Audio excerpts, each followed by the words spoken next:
Everybody, welcome back live in the Woods Renaissance with me, Sid, and since last episode we've not really done anything. I've done a little bit of inventory management. I've got some plants for this episode. We're going to continue a little bit on in the botanical garden. Before we do that, however, we probably need to... Have I got any carpenter's blocks on me? I haven't cleaned out these inventory bags, by the way. Not many. I've got 6, which is nowhere near enough. Right, I'm going to need some carpenter's block. Well, maybe I'll need some carpenter's blocks. So we need to bring a path that comes round here. So we need to skirt around the bottom of the wall here. We need to come over here, and we need to path in and connect up the biodome area over here, which means I'm going to have to clear all these self-setting trees and lots of dirt and grass and stuff, and come down here. And this place is, I really am not happy with the way this thing's looking, even though we managed to kill one fairy, you know. Yeah, well, enough said, less said the better. But yeah, so you know, we've got stuff growing down here. Oh, hello. I'm really happy with the way this turned out. I think, I mean, it serves, don't get me wrong here, this thing serves no function at all. The function of this thing is to be decorative. Get out of the water, you stupid fairy. So I've got no idea, how many hearts do you have? And, come on, they don't really, I can probably... If I pause the video and go back on myself, then we should be fine. But anyway, we need to connect up this way over here. So, of course, that's going to involve clearing all this lot. Well, we don't have to clear it all, but we do have to clear all of the bits where we don't want trees, like here. And then that means obviously clearing all of this as well. We're probably going to need to... I'm just trying to see what we got going on here. So we need you. That needs probably to just shrink down a little teeny bit there. That one. That one should just come out. But of course, what it does mean is I do need to hang around the area and you know, make sure that none of these saplings get to actually replant themselves, because otherwise I might as well have not bothered doing this, because next time I come, you know, there's going to be a whole load of additional plants grown, which is not ideal. So we need to get the road in. That will connect through there. Well, I'm in 2 minds now as to whether to connect this way as well. I think we might, you know. Right, you. Let's just take this one out as well. I think this tree definitely does not require being here. And then we can take out this lot here. Yeah. Then it's going to be a big dig all the way down over there, down here. Dig out a whole load of dirt. Carpenter's blocks, glowstone, I think, for lighting for a lot of it, just to keep it relatively clear, and that should see us good for this project, I think. And then we can move on and get a little bit into it botanical done if we get a chance. So let me just have a look. So we're going to, I think, well, let's give me that apple. I'll have it. Free food. Right, you.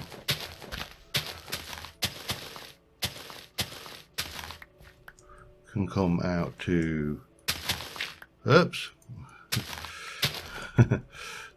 Sometimes, on occasion, I think I've probably mentioned this before, my shovel can be a little bit on the excessive side.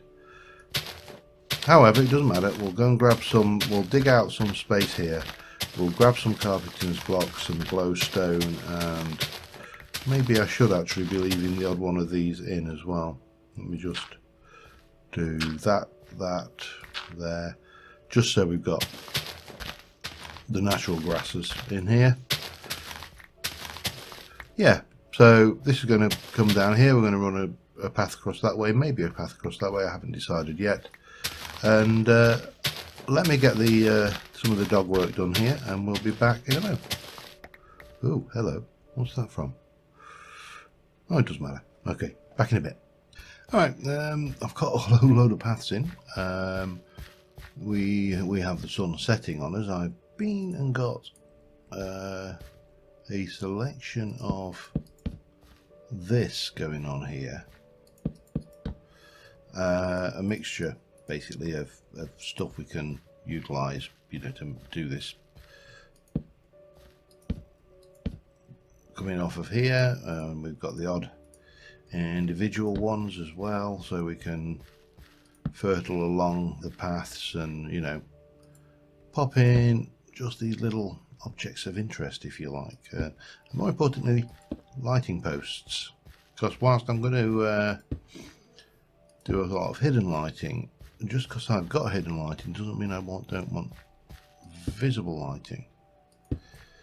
So that just gives a certain, I don't know, well, that literally is that's the phrase, isn't it? A certain je ne sais quoi, a certain I don't know, to the area, and you can see that this is, you know, a path out here comes out. Now we've got to do the similar down this path over here, so that will have to, actually that should have stayed. It doesn't matter. But yeah, that should just add a bit of detail to the area, which I think, well, it's often commented, and quite often see in the comments people comment on my attention to detail, and whilst I don't think it's any greater than anybody else's, I think just one of these, you know, paid with a certain degree, how do you say this without it sounding, I can't think of a way to say this without sounding a little bit arrogant, so we'll say it and we'll just, you know, take it in the spirit it's meant, not in the way it sounds. I think with a certain degree of patience you start to get the ability to spot patterns in things that you want to, well, that you want to persist, if for want of a better phrase. You know, there's certain elements to a build, and the devil, as I've often said, is in the detail. If you get the detail right, you can draw the eye away from obvious problems. Yeah, it's difficult, and you know, if you're trying to explain to someone what makes, I mean, you know, I know what I like, and I'm sure you guys are all the same. You know, you build something, you know if you like it or you don't like it. That's, how do I put it another way? I'm trying to think of a way to describe something which is actually very, very complicated, and there isn't a simple way that I can think of to, you know, really describe this. Why do we like what we like, I suppose, is what we come down to. And if someone says to you, why do you like a particular brand of car, or a particular make of car, or a particular make of computer, or a particular make of anything, or fashion, or things, someone says to you, why do you actually like that? And I would put money that the majority of you would not be able to adequately, I'm not saying you wouldn't be able to describe it, because obviously we are literate, eloquent people for the most part.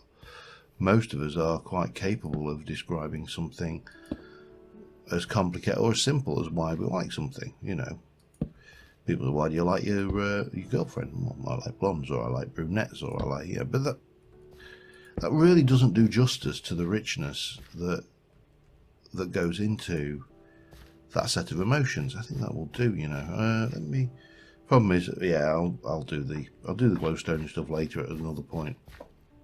Let's just have a wander around, see how that's looking. Now, I think some of these pots might not be a bad idea as well around the place. Maybe some pots with flowers in rather than trees would work. Yeah, we could do that. That's a later date thing perhaps, but just to give it colour and something going on. But having these roads pan around here now opens up this area here for use of some description. Don't know what. Opens up that area there for use. Opens up this area over here for use. Again, don't know what it's going to be, but we got use. So yeah, if you were trying to explain to someone why you like a particular thing, and as I say, it could be anything, it could be cars, model, you know, motorcycles, whatever. Most of us could not adequately describe that with any degree of accuracy. It would be all very generalizations, and you know, I like that colour, or you know, why do you like a particular colour? Well, you know, do you like the way it juxtaposes against other colours? Do you like it in combination with colours? Is it only that colour in a certain, you know, it's endless possibilities. And this is one of my pet bugbears with people when they generalise things. I really do find the idea that of generalisation of an idea actually almost quite offensive, because how do you say this? When you generalise, when you sit there and go, and I do generalise myself, so you know, don't get me wrong, I'm not sitting there saying I never generalise, because I do. But when you generalise something, you are effectively eliminating the vast richness of human experience. You know, the sheer volume of diversity in people is, quite frankly, phenomenal. You know, you just have to, it doesn't take, you don't have to look far to realise that diversity is not only with, I mean, you know, there's no point fighting against this level of diversity we have within society, because it's with us, it's here, you know, and nothing you can do or I can do is going to change that fact. So why generalise it? Why sit there and say that someone is butch, or that all Scots are tight, or that all Yorkshiremen are tight? And I use that one myself. I mean, I'm a Yorkshireman myself, so you know, there is a generalisation that Yorkshiremen are tight, that we don't like to part with money. Most Yorkshiremen I've ever met, and for that matter most Scots I've ever met, have been amongst some of the most generous people you could ever want to meet. So why go and insult the entirety of everything about us by going, all these people are X? Because they're not. They are richly and diverse people. It just, how do I put it another way? And I realise I'm probably making a hash of trying to describe this, but you know, it's well, it's not quite late on a Saturday night, but it's Saturday night. I'm having a chill. I'm probably on my third beer, so I'm probably not making as much sense as I might. But if you were, I'm trying to think of a good scenario here. Oh God, it's gone. How would you describe? Oh man, it's gone. Yeah, it's gone. Really useless, I tell you. No, I have completely lost my train of thought there. Completely. Oh, that's embarrassing. All right. Let me finish tidying myself up a little bit, and hopefully that train of thought will come back to me. See you in a mo. And it's come back to me. Yeah. I was talking about individuals, and this is a firm belief I have. Well, it's not firm, but it's quite strong. That is that you look at people. My wife and I have a habit. No habit. Sounds kinky, perverted. When we're on holiday or when we just sat in a cafe somewhere having coffees or whatever, we do what probably almost every other person in the world does without even knowing it. We acknowledge we do it. It's part of who we are. But we people watch, and we watch the richness of life go by, and often comment on it, and sometimes not entirely kindly, because everybody to a degree is judgmental, and we're no different. We go, well, look at someone and go, oh my God, poor sod, or whatever, and I know without a shadow of a doubt that I am not a portrait, a Picasso. Well, I might be a Picasso actually, but if someone said you were a portrait, that's the one portrait you wouldn't want to be, isn't it? But you people watch, and this kind of realization came to me that as you watch people, whether they're driving the car past you at night or walking past you on a subway, well, underground as we would call it, but a subway if you're American, or whatever. If you're any other country that has underground style systems, is it getting dark? Then as you watch people, you look at those people and you see people. They're just ordinary people. But every single one of those people is a story. They're a story waiting to be told. Now, the majority of them, their stories are often quite uninteresting. They're quite mundane in execution, often a little bit naff in their use of emotion, and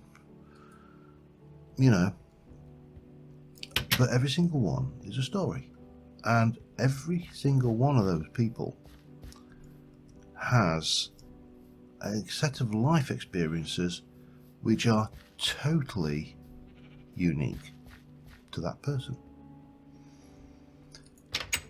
So how you can generalize someone and go, oh, they're fat, therefore they must be jolly. Well, that has got to be one of the largest, most horrendous insults you can possibly think of to the richness and diversity which is the human condition. I've met an awful lot of overweight people. I am one. I'm not grossly overweight. I'm probably obese on the scale, but it's at the bottom end of that scale. I'm definitely heavier than I should be by a long shot. But does that make me jolly? Well, no, it doesn't. I mean, I am quite a happy person, I like to think. I don't think I'm a particularly grumpy person. I can be a grumpy old man. I have aspects of grumpy old man syndrome, for definite. Without a shadow of a doubt, do I have aspects of grumpy old man syndrome. It's, well, let's face facts, it's part of becoming middle age. Not understanding things and getting annoyed with other drivers on the road, because when you reach a certain age, every other single driver on that road, other than you, is a complete moron. And that's part of growing up and getting old. I'm sorry, that's how it's going to be.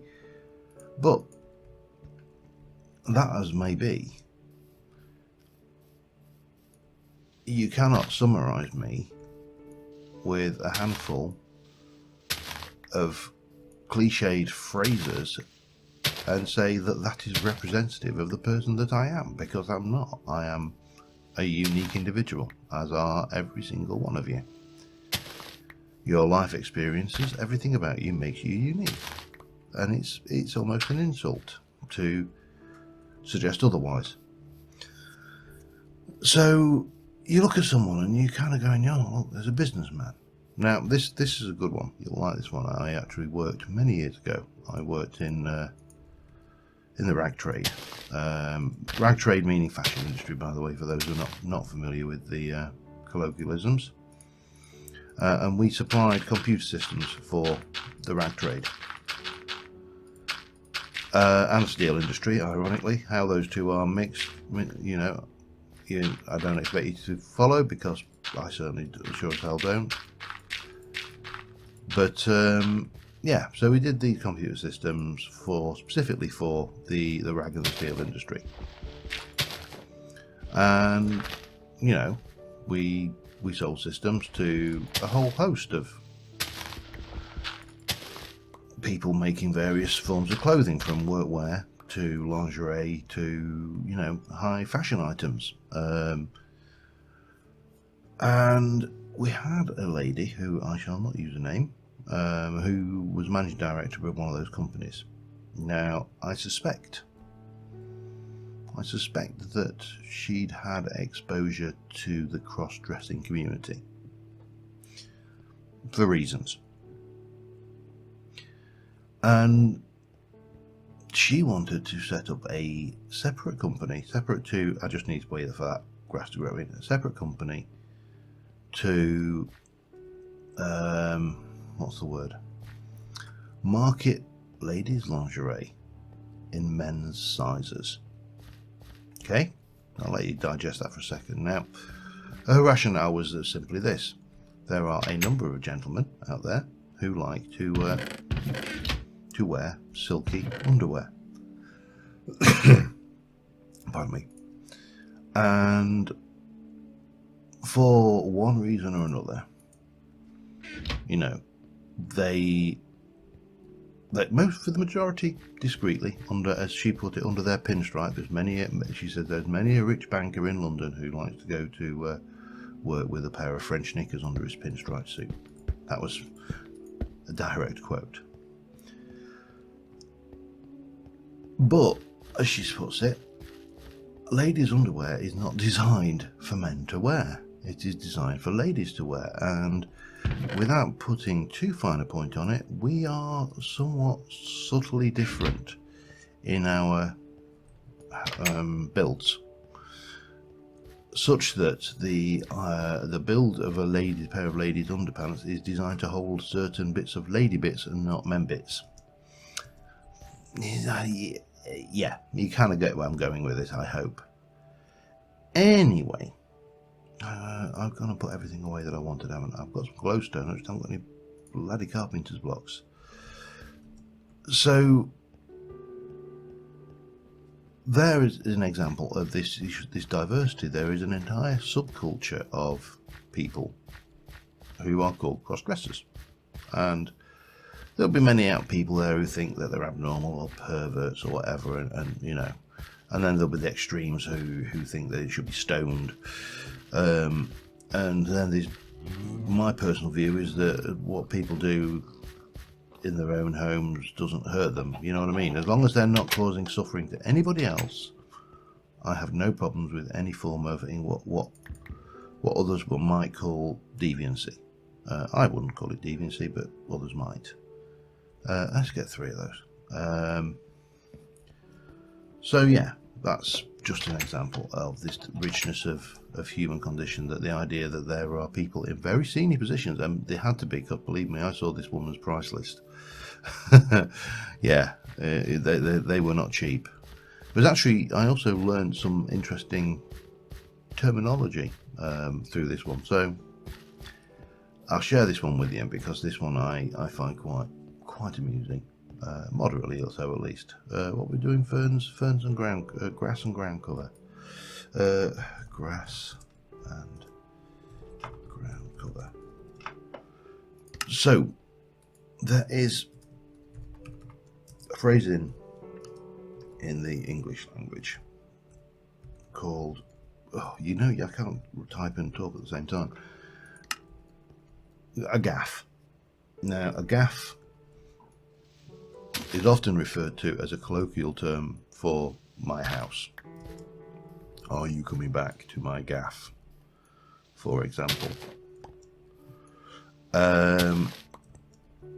Now, I learnt as a result of this particular website building exercise that a gaff is actually, well, in addition to that, it is also called the name. Oh, okay, fine, do be like that.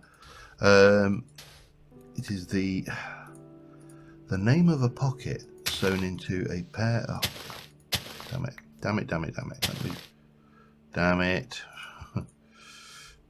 Hang on, I need grass. That won't work if I don't put grass down. It is a pocket in a pair of briefs which a man can tuck his man bits in to make him look like it has lady bits. Yeah, that's probably more than you wanted to know. Certainly more than I wanted to know. Switchgrass, that's a nice long grass. We'll put those in there. Silver moor grass, I don't know how big that is. I'm just going to stick one of those in. Sea oats, okay, bang, there you go. Prairie grass, bit of that. I'm just going to whack a whole load of these grasses and stuff down, and then we'll decide. Meadow grass, yeah, there you go. Fountain stuff thing, actually we'll have a couple of those because they're quite colourful. And then we've got the cord grass, we'll go there and there. And the blue there and there. And we've got, this is the ground cover. The ground cover really is almost an afterthought, just let's put a little bit of this down in the place. So yeah, it was. I just find it interesting that we feel this inner need to classify things all the time, and it's such a shame, because why classify something? Why not just accept things as they are for the richness and that they bring to the world? Because you'd be much happier for it, I guarantee it. And I mean, of course, classic example of the lack of tolerance, I suppose, going on in the world at the moment, can be kind of summed up with that that fine presidential candidate that exists over in the States at the moment. Yeah, I am slightly exaggerating there, just a touch. There's nothing fine about the man. If you're a supporter, sorry, my opinion, but I don't want to get into lots of details about a man whose surname in this country is synonymous with a fart. Oh, okay. Well, that's not what I wanted to do. Okay, we'll have you can go. You can go. So yeah, it is though. Yeah, a Trump is a fart in this country. I hate to tell you this. It's interesting actually, and this was I was looking, and again this, I mean to some degree, no biggie for me, because at the end of the day, it's not me that's going to have to live with whoever gets elected. Or am I? Is it going to have a knock-on effect? I don't know. But there we go. We've got another display done. I'll probably do a screenshot of something else though. I think I've done too many of those. One of the things early in Trump's campaign was about immigration, and I kind of got to thinking, because that is a bizarre thing. I mean, the entirety of the USA is an immigrant nation, and if you're American and I'm offending you on this one, well, you know, tough.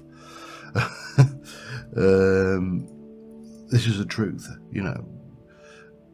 There are Irish Americans, Italian Americans, there's Greek Americans, there are pretty much every country on this planet at one point has a representative group of people in that country.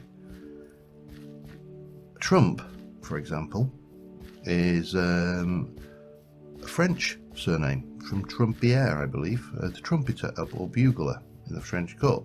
So, well, there you go, Mr. Donald. You need to go back to your country, go back to France. Clinton actually is an Irish, I think, surname, off the top of my head. I did check it, I can't remember them now. But, yeah, it just seems bizarre that things, but it adds to that richness and diversity, doesn't it? I've got no idea how long I've been talking, by the way, so I am going to just put these bits and pieces away and check my recording time, and if I've gone over, I do apologise. I'll be back in a moment. No, we're not too bad. We're at 29 minutes, so I haven't ranted as long as I thought I had, which is good. I've probably upset some people, which is not so good. But I probably also entertained some people, which is good. You always say, you know, never discuss religion or politics. Yeah, I tend to manage to stick my feet in that one every time, don't I? We are going to have to do something about this. There's not going to be enough display space in here for this. I've worked out that I've got 13 things to do, and I've just knocked off grass and ground cover, which is 1, 2, 3, 4, 5, 6, 7, 9, 10, 11. Now, if I'm generous, it could be 9. But these 3 are not going to be big enough for 9 different classes of plant. And that's when I say generous, that means, you know, not including things like aquatic crops and the mega pack brown crops, and doing something different with those. Now, I have thought about what we could do if we want to do and make sure we have got some space. So if we carry on over this way, we could veer off into this hill here and just go straight in and put a display up or on this hill over here, and just build a small expansion building out here, and it would cover up some of these caves and stuff like that, and bring me out to wherever it's gone, spider spawner entrance there, which, to be honest, we're not using greatly because the skeleton spawner is that much more efficient. We could do that. We could do something with this ravine at some point as well. I don't know. Assuming that I've not managed to scare everybody off with my political ranting there. Have I? No, I haven't, of course, don't be silly. Yeah, so I wish those Endermen would stop pinching my dirt blocks. The only thing I dislike about this game is the inability to stop those pesky Endermen. Or we could do something out on this side and on this hill. We got room up here to do something as well. Or underground. We've got room to do that as well. Anyway, we got a little bit more done. We got certainly got the paths done. I think we may use those to give us a screenshot. And until next time, thank you very much for watching, guys. And as I say, I do apologise. I have no intention of trying to offend anybody in their political beliefs. I fully respect anybody's rights to believe what they wish to believe. However, I do expect the same courtesy back. So, on that note, until next time, screenshot time. Say cheese. I will see you soon. Thanks for watching, and bye for now.